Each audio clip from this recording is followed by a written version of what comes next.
엄마는 믿은 죄밖에 없어요. 병원을 믿을 수밖에 없으니까 환자 측에서는.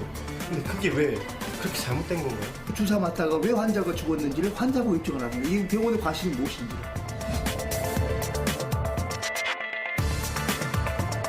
환자들의 입장을 대변할 수 있는 뭐 절차가 마련이 돼야겠는데 그거는 조금 어려울 거라고 보여지고.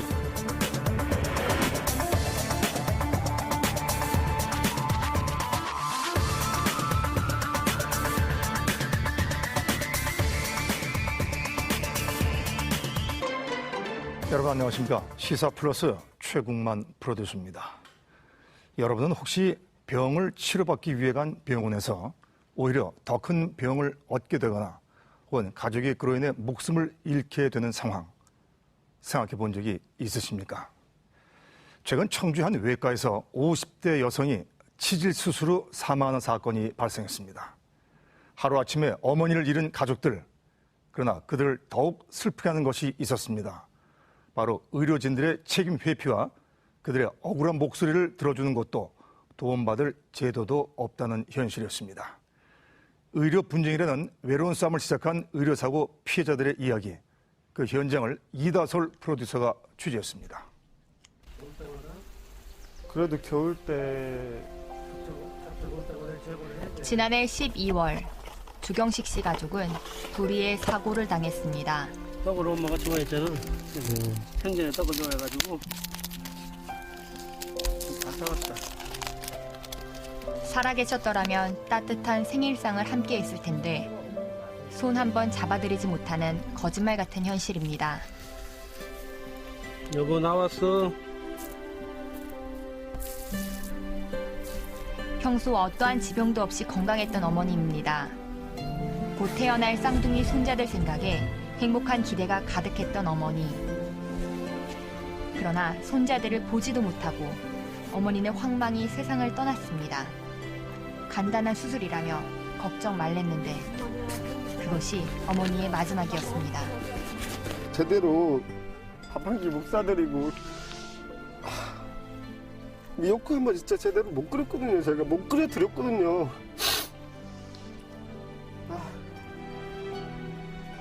이게 마음이 너무 아프네요, 진짜. 한순간에 빼앗긴 평화롭고 화목한 가족의 일상. 과연 무슨 일이 일어났던 것일까? 주경식 씨의 아버지와 어머니 내외분이 오붓하게 살던 이곳. 이제 다 시들어버린 화초만이 어머니의 빈자리를 대신하고 있습니다. 치질 수술을 결정했을 때도, 그리고 수술을 마친 당일까지도 어머니도 가족들도 크게 걱정하지 않았습니다. 간단하고 보편적인 수술이라 했습니다. 하나 그러더라고요. 또 나 치질 수술을 받아야 된대요. 그러더니 왜 어떤데? 그러니까 뭐 치질 수술 받으면 된대. 뭐 심하진 않대. 이렇게 얘기를 하더라고. 그래서 그래? 치질이라는 거를 일반적인 상식에서는 그렇게 위험하다고, 아마 일반인들은 위험하다고 생각 안 할 거예요. 끝난 데는 좀 괜찮았어요. 그런데 마취가 안 풀렸더라고요. 밑에 이제 다리 부분이 마취라서. 근데 마취가 다 풀릴 때까지 같이 옆에 있었어요. 12시경에 이제 수술 마치고 5시 반까지 있었으니까요. 그래서 그때는 상태가 좀 괜찮아서 좀 지켜보니까 괜찮아서 이제 그날은 내가 집으로 이제 귀가를 했죠. 수술은 성공적으로 끝났다고 했습니다. 그런데 수술 이튿날 새벽부터 이상 징후가 나타나기 시작했습니다. 상태가 좀 안 좋더라고요. 배가 아프다가 하고 한쪽 춥다가 하고 그렇게 하더라고요. 춥다가 하고 혈압이 떨어진다고 하더라고요. 혈압이요. 그래도 계속 치료 중이라 나는 크게 심각하게 생각지 않았지. 병원에서 의뢰 그 수술하면 배가 아프다 이렇게 해서 그런 줄 알았지요. 서서가 믿은 거죠. 그러니까. 수술 후 어머니는 지속적으로 오한, 고열, 그리고 급격한 혈압 저하를 보였습니다. 새벽 2시경에 호소를 했대요. 집사람이 복통을 호소하고 열나고 호소한 모양이에요. 그런데 그때 원장이 연락 받은 농감인데 그때 12월 9일 날 2시에 바로 왔었더라면은 좀 그래도 괜찮았을 건데 그 다음날 7시경에 아마 그렇게 원장이 온 모양이에요. 어머니가 마지막으로 증상을 호소한 건 12월 9일 새벽 2시. 그러나 담당 의사는 오전 7시가 되어서야 나타났습니다. 어머니를 상급병원으로 이송했지만 그땐 이미 염증이 어머니의 장기 곳곳으로 퍼진 뒤였습니다. 결국 수술 3일 후 어머니는 운명을 달리했습니다.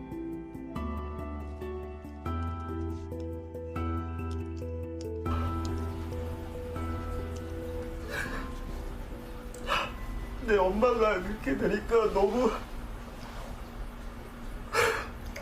착한 사람이었거든요. 아니 왜 이렇게 큰 고통을 우리가 받아야 될까 막 마음이 너무 막 갈기갈기 찢어지는데 이거를 어떻게 할 수가 없더라고. 아직 죽음을 맞기엔 이른 나이 56. 어머니의 갑작스런 죽음을 아직도 가족들은 믿을 수가 없습니다. 부검 결과 사망 원인은 복막염 및 폐혈성 쇼크. 폐혈증은 세균 감염으로 인한 염증 반응과 합병증입니다. 폐혈증으로 번졌을 때 폐혈증은 폐혈성 쇼크를 낳게 되고 폐혈증 쇼크는 다장기 부종, 온몸의 장기들이 다 망가지면서 결국 사망에 이르게 됩니다. 어떻게 보면 암보다도 무섭죠. 왜? 암은 치료할 시간, 환자나 보호자들이 준비할 시간을 주지만 폐혈증은 지금 환자나 유족처럼 시간을 안 주거든요. 단지 수일 내로 사망이 이뤄요. 때문에 수술 전후 의료진의 처치가 가장 중요하다는 것이 전문의의 소견. 모든 수술은 감염의 합병증이 존재하고요. 감염의 합병증의 최종 최악의 결과는 폐혈증으로 인한 사망입니다. 그렇기 때문에 모든 수술을 받음에 있어서 폐혈증으로 인한 사망 가능성이 없는 수술은 없습니다. 폐혈증 같은 경우는 발달된 현대의학에서도 치사율이 많게 잡으면 45%에 이를 정도로 아직도 위험한 질환입니다. 그렇기 때문에 그리고 되게 진행 경과가 빠른 질환이고요. 폐혈증이 진행했을 때는 대부분 수일 내 사망할 정도니까요. 그렇다면 이런 폐혈증으로 진행할 만한 그런 사인들을 조기에 인지하고 거기에 대한 대처가 선행되어야 되는데 그 부분에서 약간 미숙한 점이 있었을 수도 있는 가능성이 조금은 있는 것 같습니다. 하루라도 빨리 갔으면 왜? 2시라도 갔으면 됐잖아요. 일단은 뭐라도 했을 거 아니에요. 이렇게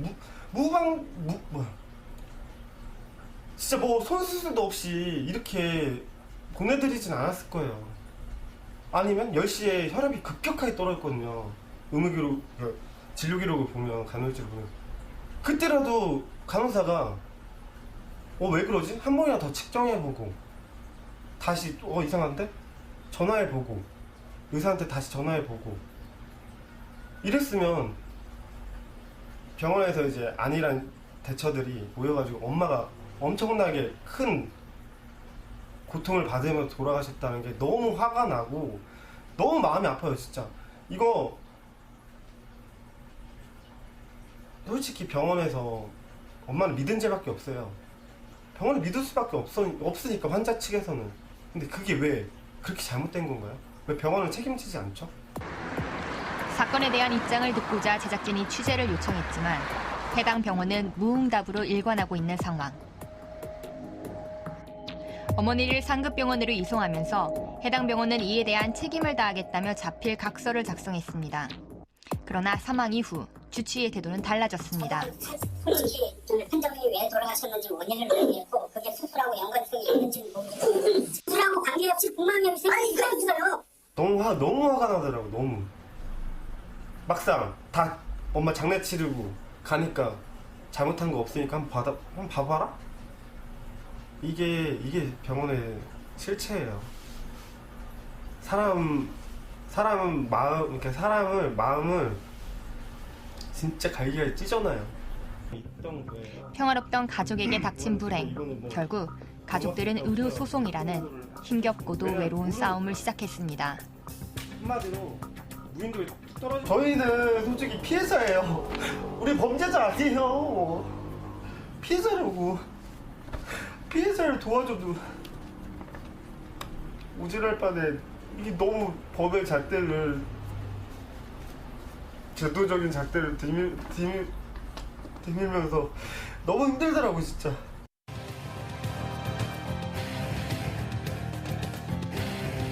자, 피해자 유족들의 사연이 참 안타깝습니다. 치질 수술, 우리 주변에서 흔히 볼 수 있는 그런 수술로 알고 있었는데 이렇게 어머니가 사망까지 이르게 된 거 아니겠습니까? 자, 문제는 치질 수술 후 폐혈증이 발생하고 그로 인해 환자가 사망에 이르게 되는 거 흔한 경우입니까?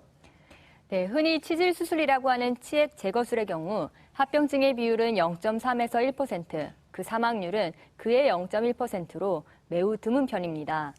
하지만 모든 수술은 세균 감염과 합병증의 위험을 가지고 있습니다. 그렇기 때문에 수술 전에 그 위험성에 대해서 환자와 보호자들에게 철저하게 설명을 하고 그 사후적인 징후에 대해서도 대처를 잘 해야 하는데요. 이 사건 같은 경우에 환자가 수술 다음 날 새벽부터 오한과 고열, 저혈압과 같은 이상 징후를 보였음에도 불구하고 의료진의 대처가 늦어졌다는 점이 유족들의 입장에서 볼 때 다소 아쉬움이 남을 수 있는 상황으로 보입니다. 자, 최근 의료사고 분쟁 많이 또 발생하고 있는 거 아니겠습니까? 고 신해철 씨 사망 사건부터 또 다나 의원 사건까지 소중한 생명을 앗아간 불의 사고들이 계속 이어지고 있어서 안타깝습니다만은, 자, 문제는 그 의료사고 대체 해결할 방법과 수단이 있는 겁니까? 네, 현재 의료기관의 수가 기하급수적으로 늘고 있고 의료사고 또한 급증하고 있습니다. 그로 인해서 고통받고 있는 이들의 수 또한 많아지고 있습니다. 하지만 그에 대해서 억울함을 호소할 것도 또 도움받을 제도도 녹록지 않아서 의료사고의 피해자와 그 유족들은 더욱 고통받고 있습니다. 의료 분쟁의 외로운 싸움, 그 허술한 제도를 집중 취재했습니다. 어머니를 떠나보낸 후 조경식 씨는 의료 소비자 연대에서 한 달에 한 번씩 열리는 피해자 만남의 날에 참석하고 있습니다.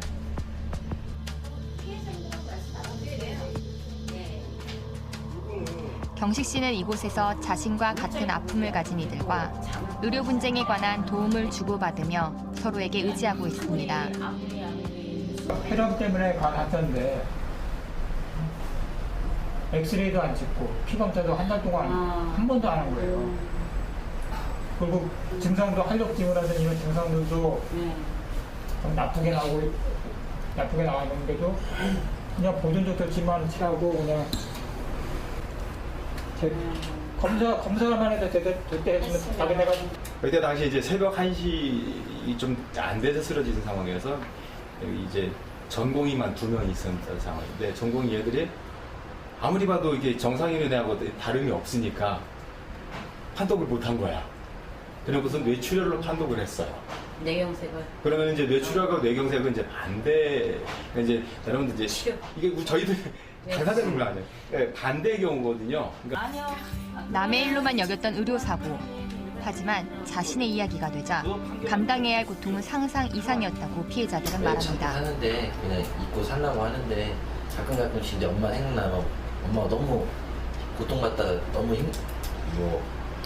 엄마를 계속 지켜봤기 때문에 한 6개월 동안 엄마를 계속 지켜보고 엄마가 돌아가신 2달 됐거든요. 마지막까지도 아픈 사람인데 와서 계속 숨 주물러주고 너무 가여운 모습을 너무 많이 먹었고. 크고 작은 의료사고가 빈번히 발생하고 있는 상황. 그 규모는 어느 정도일까? 안타깝게도 의료사고 관련해서는 전혀 지금 정부 차원에서 공식된 통계가 없는 상황인데요. 그런데도 이제 3대 사고가 지금 연간 2,000여 명 정도가 사망을 하고요. 교통사고로 인한 사망자 수가 5,000에서 6,500명 정도. 그런데 이제 추정컨대 의료사고 관련해서 이제 사망 그 건수가 적게는 17,000명에서 많게는 27,000명에 이를 것이라고 지금 일부 전문가들이 그 선진국의 어떤 사고 유형을 보고 판단해서 통계를 말하고 있는데요. 의료사고는 정확한 통계조차 잡히지 않고 있습니다. 그러나 피해를 호소하는 상담은 해마다 늘고 있습니다. 모든 수술 후 환자에게 집중 감시를 하는 것은 자원의 낭비예요.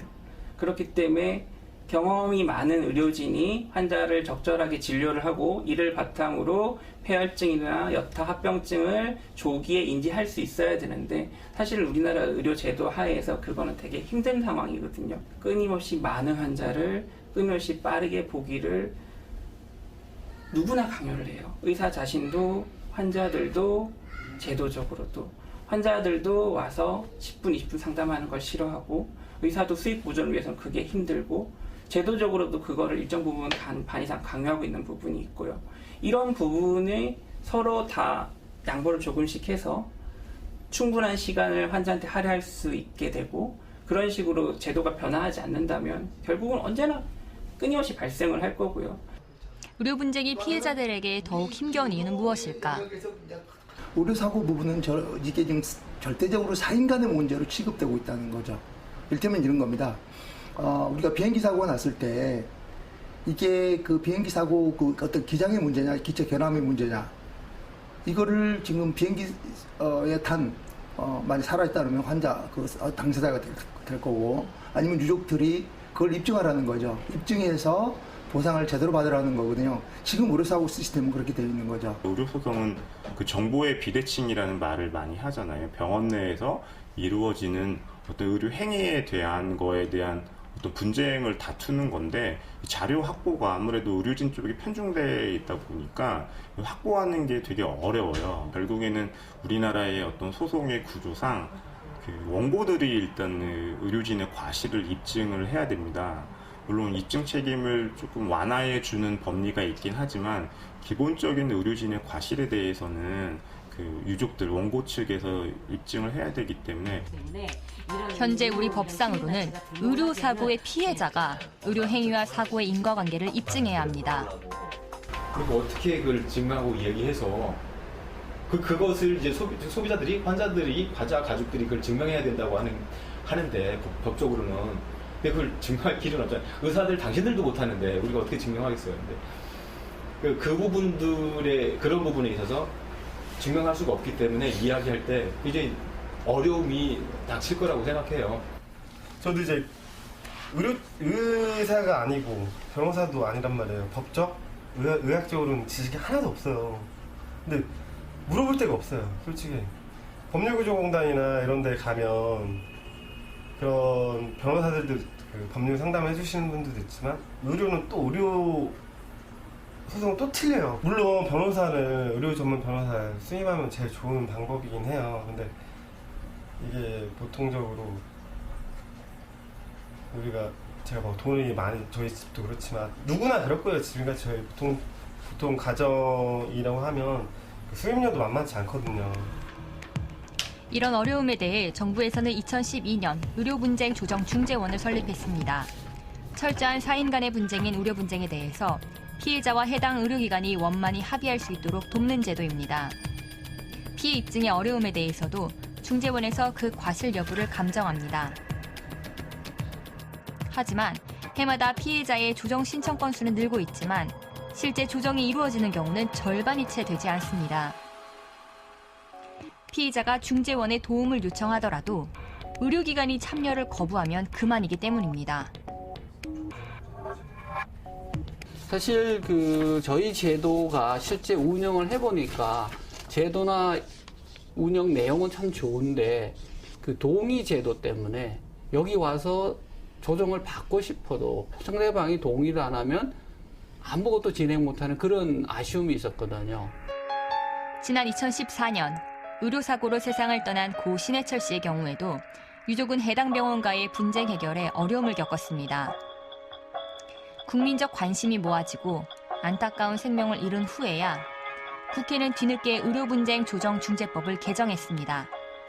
해당 의료기관의 참여 동의가 없어도 조정을 강제할 수 있는 조항을 마련한 것입니다. 그러나 이 강제 조항은 사망사고, 1급 장애사고 등 매우 한정적인 사건에만 적용 가능합니다.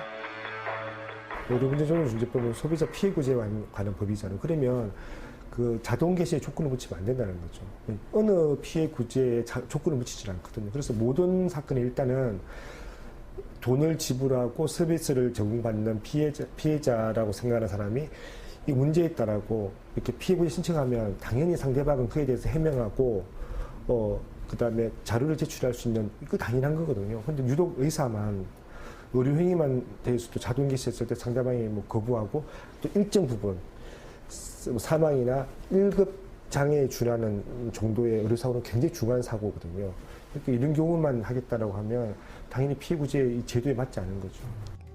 여전히 의료사고 피해자들이 감당해야 할 무게는 버겁습니다. 피해자가 피해를 입증하고 피해자가 제도 마련을 절실히 호소해야만 하는 현실. 9살의 어린 나이에 의료사고로 세상을 떠난 고 정종현 군의 유족은 이러한 안타까운 죽음이 다시는 반복되지 않도록 제도 마련을 위해 힘겹게 노력했습니다. 피해자 가족들이 뜻을 모아 드디어 환자안전법이라는 이름의 법이 제정되었고 다음 달인 7월 말 시행을 앞두고 있습니다. 어느 의사가 환자를 죽이고 싶어 죽이겠냐고. 누구나 실수를 할 수 있는 건데. 그래서 그 실수를 통해서 의료계가 또 다른 더 큰 실수를 반복하지 않도록 그 교훈 삼아 배워야 되는데 그게 좀 너무 부족한 것 같다. 그렇게 해서 2년 6개월 동안 정말 열심히 했었죠. 의료사고의 정부 보고체계를 마련하고 의료기관의 환자안전 전담 인력을 두도록 하는 것이 주요 내용. 하지만 과연 이 법의 실효성에 대해서 전문가들은 부정적입니다. 강제하는 규정이 없어요. 예를 들면 보고를 의료사고가 발생했을 때 이 보고를 하잖아요. 보고도 자율적으로 보고하게 돼 있어요. 강제적으로 보고하는 게 하나도 없고요. 그다음에 이 보고된 사건을 가지고 분석해서 재발방 대책이 만들어졌잖아요. 그럼 그걸 의사를 상대로 교육을 하고 이렇게 해야 되잖아요. 교육을 안 받아도 전혀 제재하는 것도 없고요. 환자 안전 기준이 만들어졌거든요. 그럼 기준을 지켜야 되잖아요. 기준을 지키지 않더라도 아무런 제재가 없는 거예요. 환자 안전법 좋죠. 시행돼야 되고요. 반드시 시행돼야 되고 또 환자 안전을 위해서 환자의 어떤 권익을 위해서 환자 생명을 보장하기 위해서는 반드시 지켜야 할 법인 것은 분명합니다. 과연 근데 그게 앞으로 시행되는 과정이 과연 얼마의 실효성을 담보할 수 있겠는가라고 하는 부분에 대해서는 저는 오히려 그 부분이 담보되지 않는다는 전제 조건이다 보니까 기대하는 부분이 사실은 없습니다. 결국 의료기관의 적극적인 참여와 의지 없이 제도는 무용지물입니다. 그 부분에 대해서 이제 저희도 굉장히 좀 고민을 좀 많이 하고 있는데 어떻게 하면은 처벌이라든가 제재가 없는 상태에서 의료기관의 협조를 좀 얻어내느냐 이제 하는 부분이잖아요. 그래서 의료기관 내에서도 아무래도 좀 불안해하죠. 왜냐면은 자기 내부에 굉장히 좀 불편한 부분을 밖으로 알려야 되는 어떤 그 사항들이기 때문에 뭐 초기 단계에서는 약간 뭐 자료도 좀 수집을 해야 되고 뭐 좀 수집된 자료를 좀 축적해서 분석을 해야 되는 어떤 그런 부분이기 때문에 한 1, 2년 동안 한 준비기로 보고요. 그 이후에 좀 도약을 하고 그러게 되면은 지금 현재 이제 규정된 내용 관련해서 이제 범위라든가 강도가 좀 높아지지 않을까 이런 식으로 좀 생각을 하고 있습니다. 사고 과실에 대한 입증도 의료기관과의 원활한 합의도 어려운 의료 분쟁. 의료사고 피해자들은 한순간에 소중한 가족을 잃은 슬픔과 사후적 해결을 홀로 온전히 감당해야 하는 현실이 너무나도 버겁습니다. 의료기관에 보다 적극적인 자세가 있었다면 어땠을까 아쉬움이 남습니다.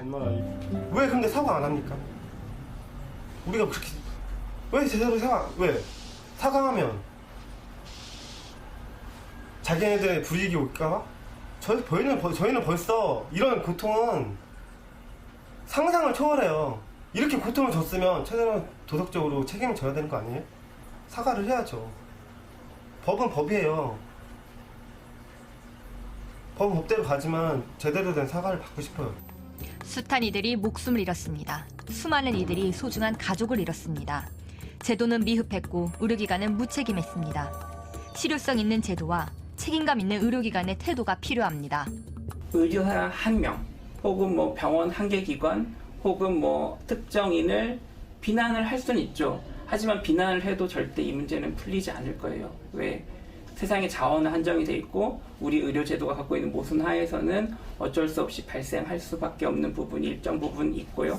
그런 부분들이 해결이 돼야지만 더 이런 일들이 줄어들 거라고 생각해요. 저희 단체가 지금 15년 넘게 활동을 하고 있으면서요. 가장 먼저 인식시켰던 것은 의료사고에 대한 심각성을 어느 정도 인식시켰다고 보고 있습니다. 그렇지만 지금 이게 사회적인 문제 또는 이제 국가적인 차원에서 문제로 아직까지 가져가지 못하고 있는 것이 분명하거든요. 선진국들은 그런 형태로 환자 안전에 대한, 환자 권리에 대한, 환자 피해에 대한 구제책들을 확보하고 있다. 이 부분을 우리가 지금 어떻게 벤치마킹할 것인지에 대한 고민이 좀 필요하다 이렇게 봅니다. 네, 의료사고 피해자와 또 가족들의 이야기도 들어봤고 또 그들의 목소리로 만들어진 환자 안전법과 의료 분쟁 중재법 개정안도 살펴봤습니다만은 그 두 법안이 진정 피해자들을 구제하고 또 의료 사고를 예방할 수 있을지 그 실효성에 좀 의문이 갑니다. 네, 그렇습니다. 기존의 의료분쟁 중재법의 경우에는 피해자가 조정을 신청해도 해당 의료기관이 이를 거부하면 강제할 수 있는 수단이 전혀 없었습니다. 이에 최근 개정된 법안은 의료기관의 동의와 상관없이 조정이 자동 개시되도록 했는데요. 하지만 피해자의 범위가 사망이나 1급 장애로 한정되어 있습니다. 매우 제한적인 범위에만 적용되는 반쪽짜리 규정이라는 게 전문가들의 의견입니다. 환자 안전법 역시 의료사고 예방을 위한 국가적 시스템 마련의 중요성을 인지했다는 데에서 의미를 볼 수 있지만 과연 의료사고의 보고 의무에 대한 법적 강제력이 없는 상태에서 실효성을 발휘할 수 있을지는 의문입니다. 결국 의료분쟁 조정도 환자 안전법도 의료기관의 적극적인 참여와 대처가 없다면 허울뿐인 제도에 불과합니다. 네, 아직은 그 피해자들을 위한 온전한 울타리가 없다. 이제 그렇게밖에 생각이 안 되는데요. 특히 조경식 씨 외로운 싸움을 혼자 하고 있습니다. 의료 분쟁에 대해서 이 문제 다시 한번 정리해 주십시오. 네, 의료사고가 의심될 경우에 제일 먼저 해당 병원에서 의무 기록을 확보하는 것이 가장 중요하다고 전문가들은 조언합니다. 또한 감정적인 대응보다는 확보한 자료에 근거하여 이성적으로 해결할 수 있도록 노력해야 하는데요. 의료 관련 시민단체를 통해서 상담 및 자문을 받을 수 있고 또 의료분쟁 조정중재원에 조정을 신청하면 의료기관과의 원만한 해결에 도움을 받을 수 있습니다. 하지만 그 무엇보다 중요한 것은 사고가 일어나지 않도록 환자의 안전을 최고의 목표로 두는 의료기관들의 자세, 그리고 피해자들의 눈물을 닦아줄 실효성이 있는 법안과 제도의 마련입니다.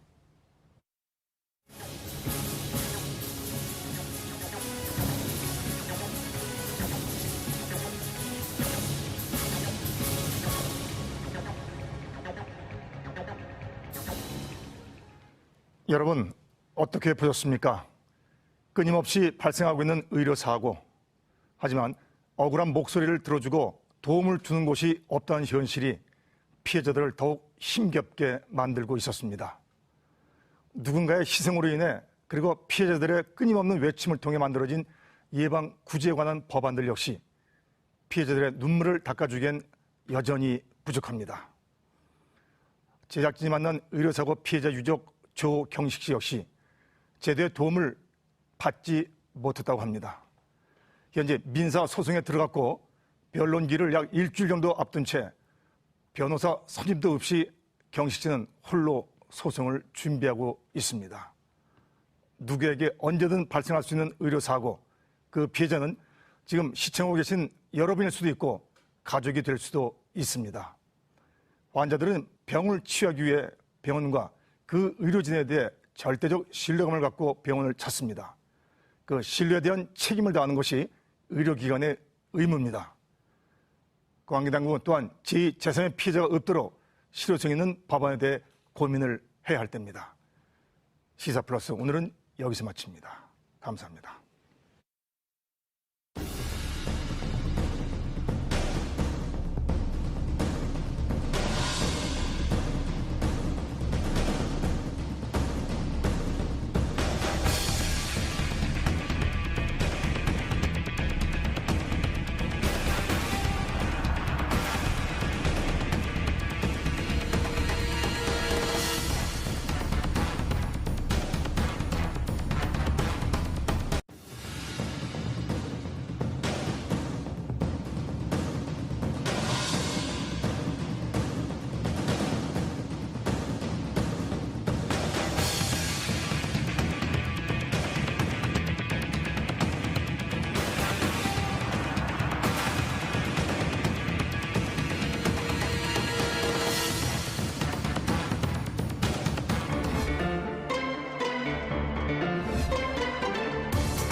엄마는 믿은 죄밖에 없어요. 병원을 믿을 수밖에 없으니까 환자 측에서는. 근데 그게 왜 그렇게 잘못된 건가요? 그 주사 맞다가 왜 환자가 죽었는지를 환자가 입증을 합니다. 이 병원의 과실이 무엇인지.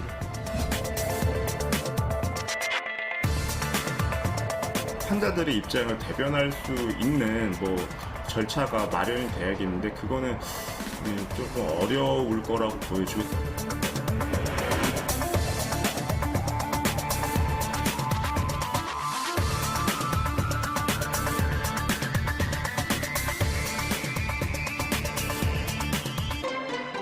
여러분 안녕하십니까. 시사플러스 최국만 프로듀서입니다. 여러분은 혹시 병을 치료받기 위해 간 병원에서 오히려 더 큰 병을 얻게 되거나 혹은 가족이 그로 인해 목숨을 잃게 되는 상황 생각해 본 적이 있으십니까? 최근 청주의 한 외과에서 50대 여성이 치질 수술 후 사망하는 사건이 발생했습니다. 하루아침에 어머니를 잃은 가족들, 그러나 그들을 더욱 슬프게 하는 것이 있었습니다. 바로 의료진들의 책임 회피와 그들의 억울한 목소리를 들어주는 것도 도움받을 제도도 없다는 현실이었습니다. 의료 분쟁이라는 외로운 싸움을 시작한 의료사고 피해자들의 이야기, 그 현장을 이다솔 프로듀서가 취재했습니다. 그래도 겨울 때 지난해 12월 주경식 씨 가족은 불의의 사고를 당했습니다. 떡을 엄마가 좋아했잖아. 현장에 떡을 좋아해가지고 다 사왔다. 살아계셨더라면 따뜻한 생일상을 함께 했을 텐데 손 한 번 잡아드리지 못하는 거짓말 같은 현실입니다. 여보 나왔어. 평소 어떠한 지병도 없이 건강했던 어머니입니다. 곧 태어날 쌍둥이 손자들 생각에 행복한 기대가 가득했던 어머니. 그러나 손자들을 보지도 못하고 어머니는 황망히 세상을 떠났습니다. 간단한 수술이라며 걱정 말랬는데 그것이 어머니의 마지막이었습니다. 제대로 밥 한 끼 못 사드리고 미역국 한번 진짜 제대로 못 끓였거든요. 제가 못 끓여드렸거든요.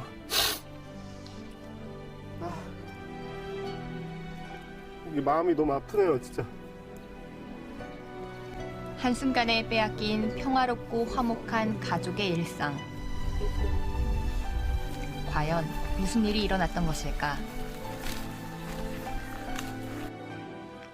주경식 씨의 아버지와 어머니 내외분이 오붓하게 살던 이곳. 이제 다 시들어버린 화초만이 어머니의 빈자리를 대신하고 있습니다. 치질 수술을 결정했을 때도, 그리고 수술을 마친 당일까지도 어머니도 가족들도 크게 걱정하지 않았습니다. 간단하고 보편적인 수술이라 했습니다. 하나 그러더라고요. 또 나 치질 수술을 받아야 된대요. 그러더니 왜 어떤데? 그러니까 뭐 치질 수술 받으면 된대. 뭐 심하진 않대. 이렇게 얘기를 하더라고. 그래서 그래? 치질이라는 거를 일반적인 상식에서는 그렇게 위험하다고, 아마 일반인들은 위험하다고 생각 안 할 거예요. 끝난 데는 좀 괜찮았어요. 그런데 마취가 안 풀렸더라고요. 밑에 이제 다리 부분이 마취라서. 그 마취가 다 풀릴 때까지 같이 옆에 있었어요. 12시경에 이제 수술 마치고 5시 반까지 있었으니까요. 그래서 그때는 상태가 좀 괜찮아서 좀 지켜보니까 괜찮아서 이제 그날은 내가 집으로 이제 귀가를 했죠. 수술은 성공적으로 끝났다고 했습니다. 그런데 수술 이튿날 새벽부터 이상 징후가 나타나기 시작했습니다. 상태가 좀 안 좋더라고요. 배가 아프다가 하고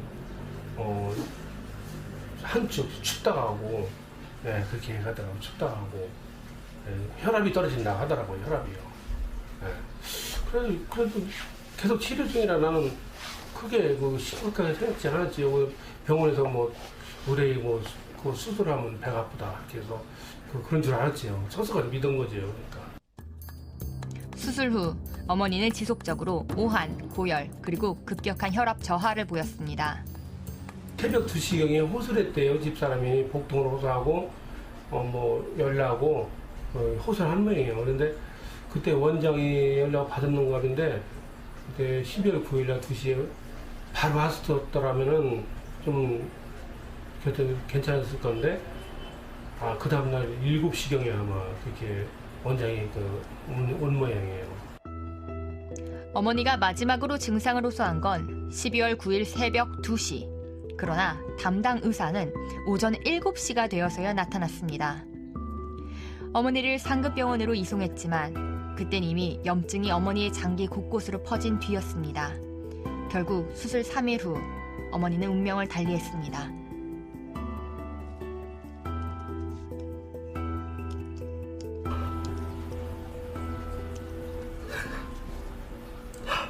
내 엄마가 이렇게 되니까 너무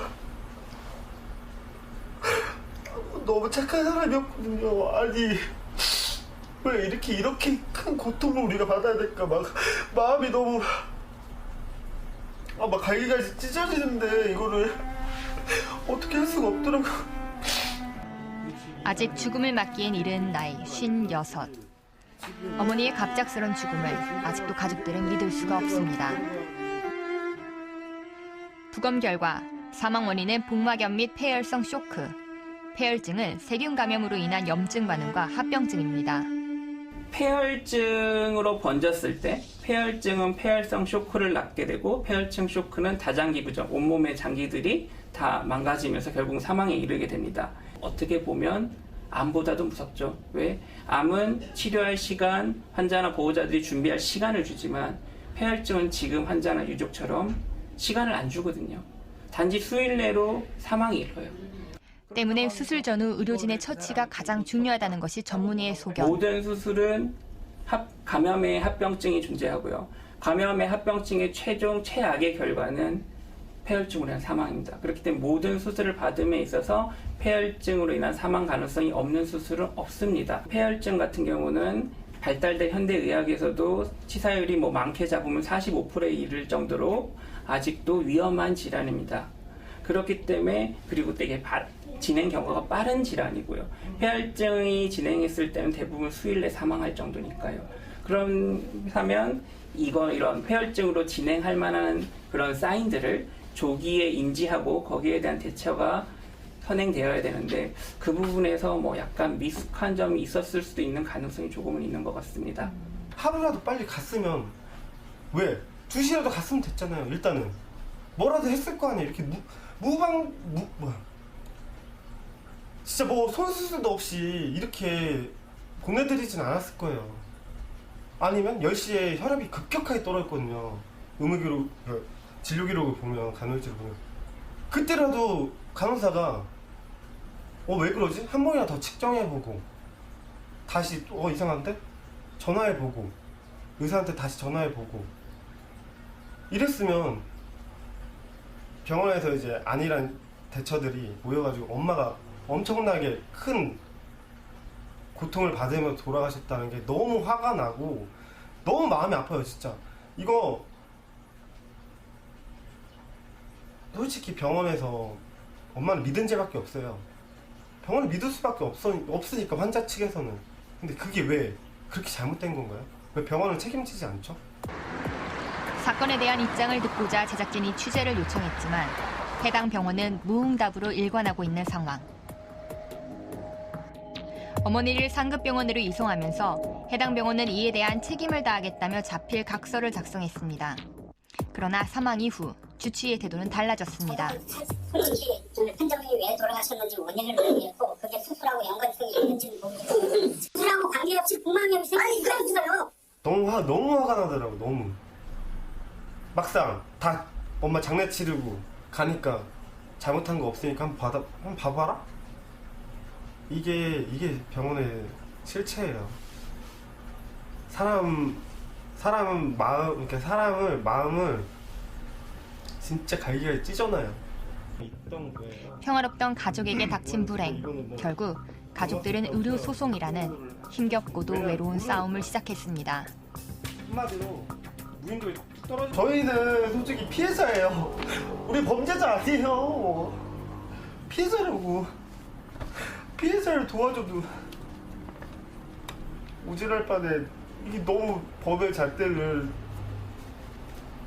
제도적인 잣대를 디밀면서 너무 힘들더라고 진짜.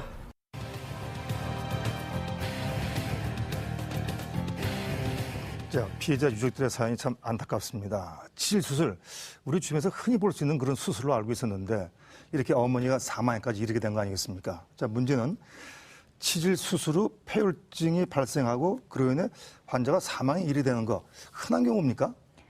네, 흔히 치질 수술이라고 하는 치액 제거술의 경우 합병증의 비율은 0.3에서 1%, 그 사망률은 그의 0.1%로 매우 드문 편입니다. 하지만 모든 수술은 세균 감염과 합병증의 위험을 가지고 있습니다. 그렇기 때문에 수술 전에 그 위험성에 대해서 환자와 보호자들에게 철저하게 설명을 하고 그 사후적인 징후에 대해서도 대처를 잘 해야 하는데요. 이 사건 같은 경우에 환자가 수술 다음 날 새벽부터 오한과 고열, 저혈압과 같은 이상 징후를 보였음에도 불구하고 의료진의 대처가 늦어졌다는 점이 유족들의 입장에서 볼 때 다소 아쉬움이 남을 수 있는 상황으로 보입니다. 자, 최근 의료사고 분쟁 많이 또 발생하고 있는 거 아니겠습니까? 고 신해철 씨의 사망 사건부터 또 다나 의원 사건까지 소중한 생명을 앗아간 불의 사고들이 계속 이어지고 있어서 안타깝습니다만, 자, 문제는 그 의료사고 대체 해결할 방법과 수단이 있는 겁니까? 네, 현재 의료기관의 수가 기하급수적으로 늘고 있고 의료사고 또한 급증하고 있습니다. 그로 인해서 고통받고 있는 이들의 수 또한 많아지고 있습니다. 하지만 그에 대해서 억울함을 호소할 곳도 또 도움받을 제도도 녹록지 않아서 의료사고의 피해자와 그 유족들은 더욱 고통받고 있습니다. 의료 분쟁의 외로운 싸움, 그 허술한 제도를 집중 취재했습니다. 어머니를 떠나보낸 후 조경식 씨는 의료 소비자 연대에서 한 달에 한 번씩 열리는 피해자 만남의 날에 참석하고 있습니다.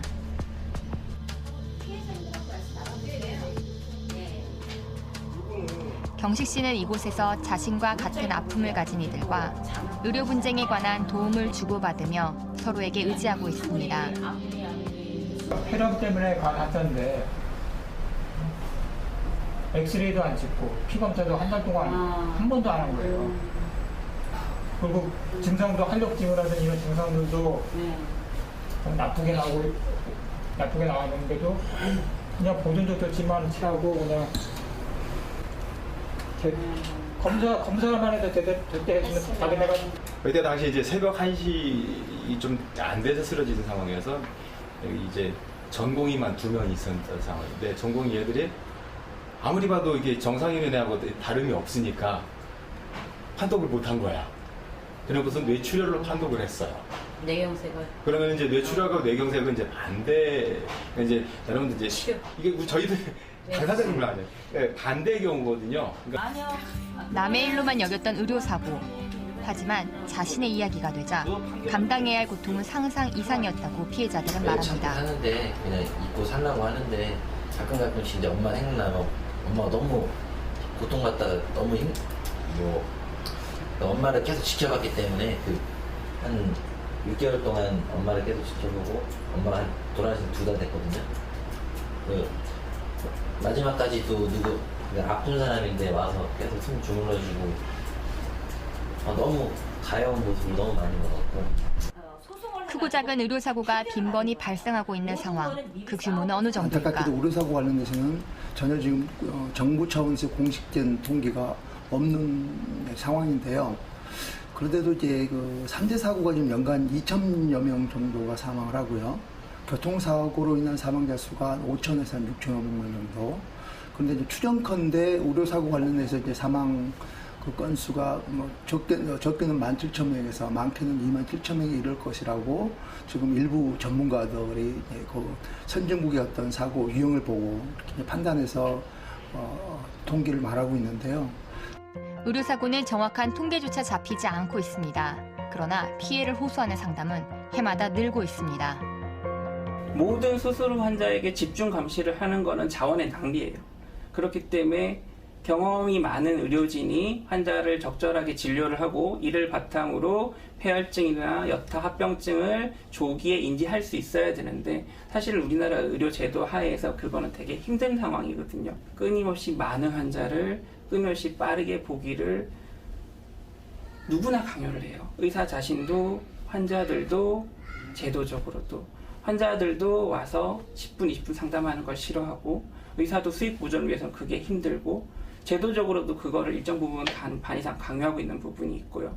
이런 부분이 서로 다 양보를 조금씩 해서 충분한 시간을 환자한테 할애할 수 있게 되고, 그런 식으로 제도가 변화하지 않는다면 결국은 언제나 끊임없이 발생을 할 거고요.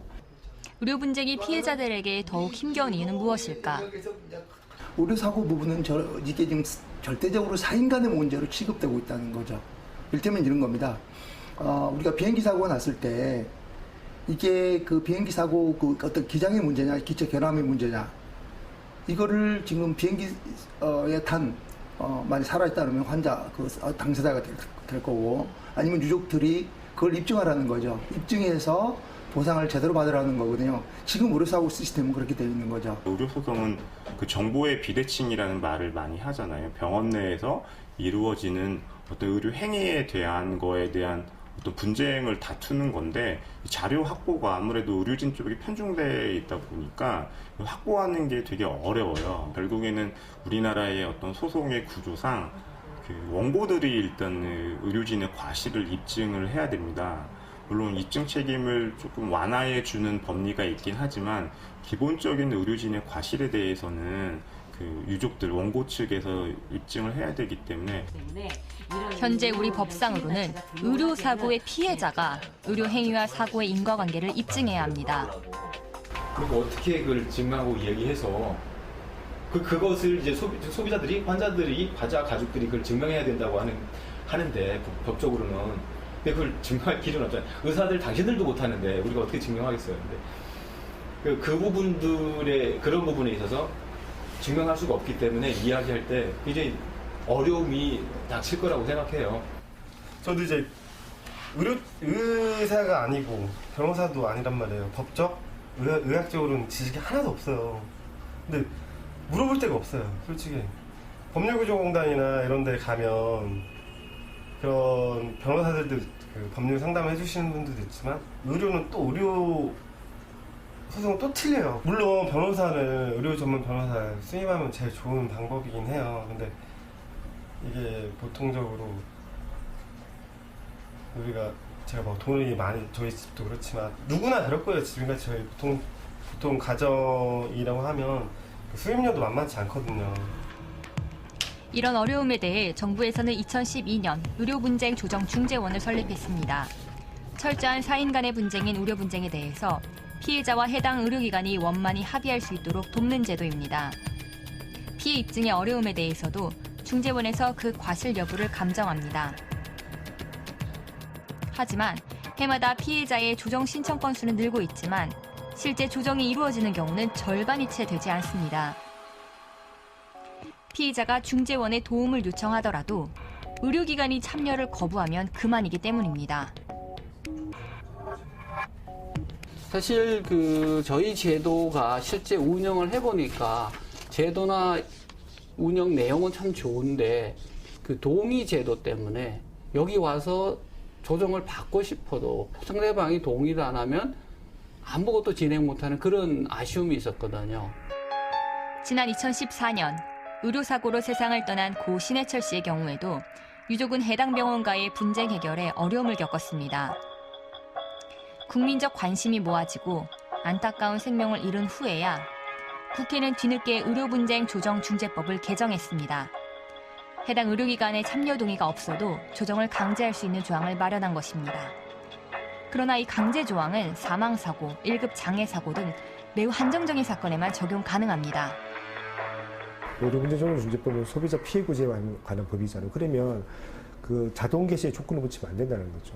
어느 피해 구제에 조건을 붙이지 않거든요. 그래서 모든 사건에 일단은 돈을 지불하고 서비스를 제공받는 피해자라고 생각하는 사람이 이 문제에 있다라고 이렇게 피해 구제 신청하면 당연히 상대방은 그에 대해서 해명하고 그다음에 자료를 제출할 수 있는, 이거 당연한 거거든요. 근데 유독 의사만 의료행위만 대해서도 자동 개시했을 때 상대방이 뭐 거부하고 또 일정 부분 사망이나 1급 장애에 준하는 정도의 의료사고는 굉장히 중한 사고거든요. 그러니까 이런 경우만 하겠다라고 하면 당연히 피해 구제 이 제도에 맞지 않은 거죠. 여전히 의료사고 피해자들이 감당해야 할 무게는 버겁습니다. 피해자가 피해를 입증하고 피해자가 제도 마련을 절실히 호소해야만 하는 현실. 9살의 어린 나이에 의료사고로 세상을 떠난 고 정종현 군의 유족은 이러한 안타까운 죽음이 다시는 반복되지 않도록 제도 마련을 위해 힘겹게 노력했습니다.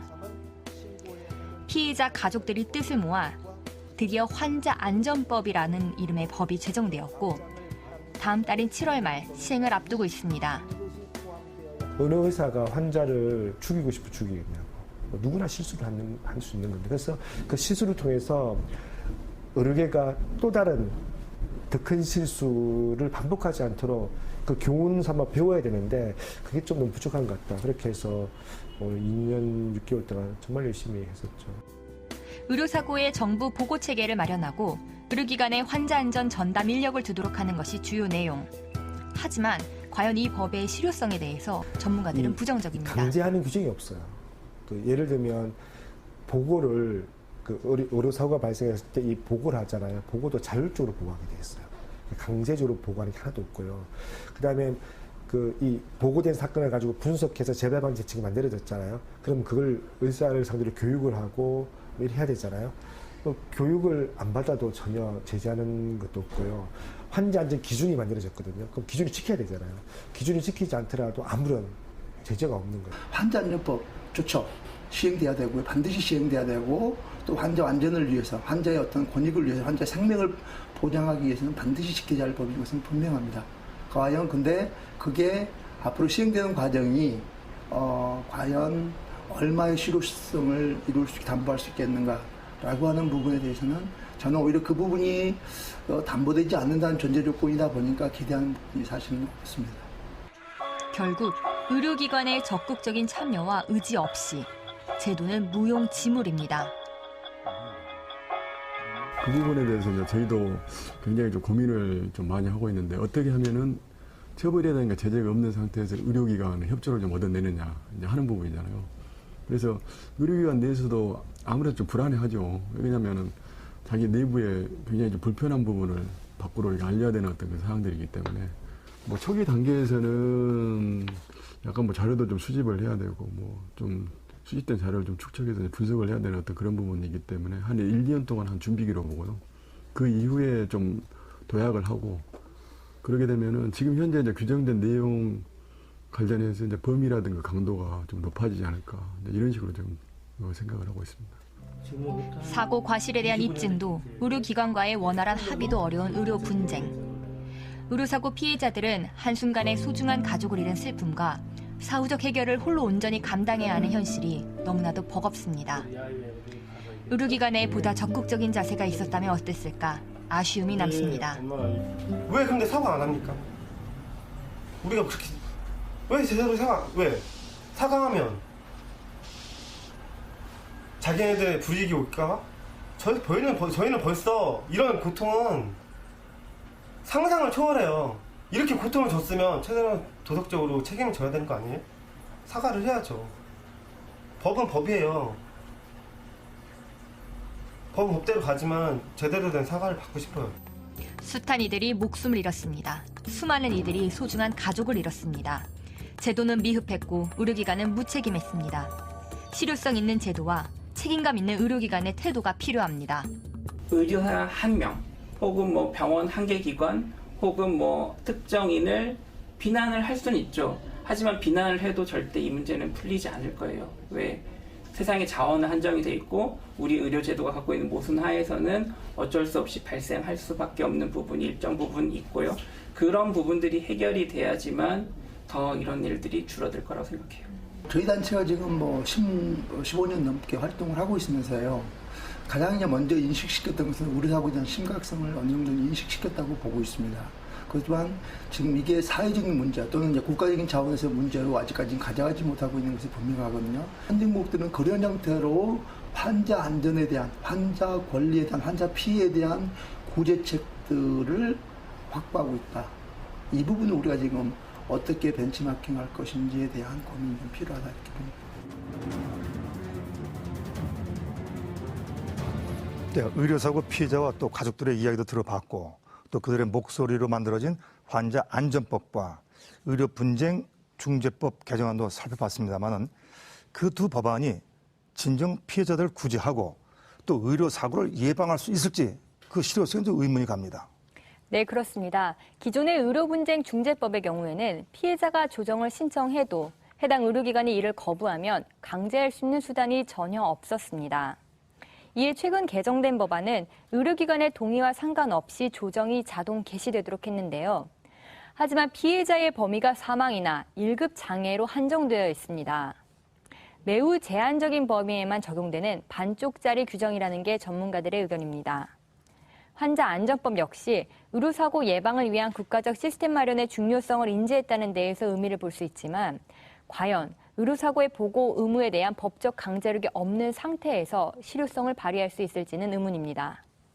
결국 의료분쟁 조정도 환자 안전법도 의료기관의 적극적인 참여와 대처가 없다면 허울뿐인 제도에 불과합니다. 네, 아직은 그 피해자들을 위한 온전한 울타리가 없다. 이제 그렇게밖에 생각이 안 되는데요. 특히 조경식 씨 외로운 싸움을 혼자 하고 있습니다. 의료 분쟁에 대해서 이 문제 다시 한번 정리해 주십시오. 네, 의료사고가 의심될 경우에 제일 먼저 해당 병원에서 의무 기록을 확보하는 것이 가장 중요하다고 전문가들은 조언합니다. 또한 감정적인 대응보다는 확보한 자료에 근거하여 이성적으로 해결할 수 있도록 노력해야 하는데요. 의료 관련 시민단체를 통해서 상담 및 자문을 받을 수 있고 또 의료분쟁조정중재원에 조정을 신청하면 의료기관과의 원만한 해결에 도움을 받을 수 있습니다. 하지만 그 무엇보다 중요한 것은 사고가 일어나지 않도록 환자의 안전을 최고의 목표로 두는 의료기관들의 자세, 그리고 피해자들의 눈물을 닦아줄 실효성이 있는 법안과 제도의 마련입니다.